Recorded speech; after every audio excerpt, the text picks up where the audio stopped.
You said 20,000 jobs are coming to Greensboro. I know the Carolina Corps, I think they've got some announcement out there that cumulatively they've created or generated 70,000 jobs for the region. Yeah. I mean, which is just a huge number. Typically, Denise, when these people come to town or they move into your community, they love to have a place to stay, a roof over their head. They want to make sure the child has a good school to go to. They don't want to be in traffic all morning while they're trying to get to that new job that they moved here for. What are your thoughts about the infrastructure that's needed in Greensboro and maybe even regionally as we continue to grow and see so many people showing up at our doorstep? How do we keep pace with some of that growth? And specifically within housing, where we're already seeing a current housing crisis, which can only be exacerbated as we continue to grow as rapidly as we do. Yeah, and you're absolutely right to point that out. One of the great things is we do have a number of key highways that are running through this area.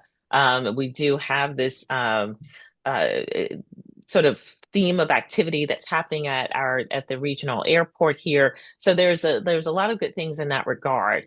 But we have to prepare and think critically about what's coming. As you point out, we're already behind in our housing needs, right?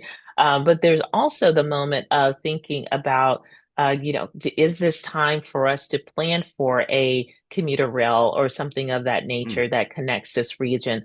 Yes, those efforts do take 10 years to bring to bear sometimes, or somewhere in between 5 to 10 years. But if we start now, we're going to be in a much better position to be able to support the growth as it happens. We have to think about our public safety, fire, police, our ability to connect and be prepared there. I also think this is the moment for us to think broadly about housing and the housing approach, bringing in diverse type of housing types, whether multifamily, but as well as duplexes and housing that is thinking about single individuals, small families, young people that will ultimately grow into larger families. This is a chance for us to both understand what those different types of concepts and mechanisms will mean, how we invite them in, and put them in place.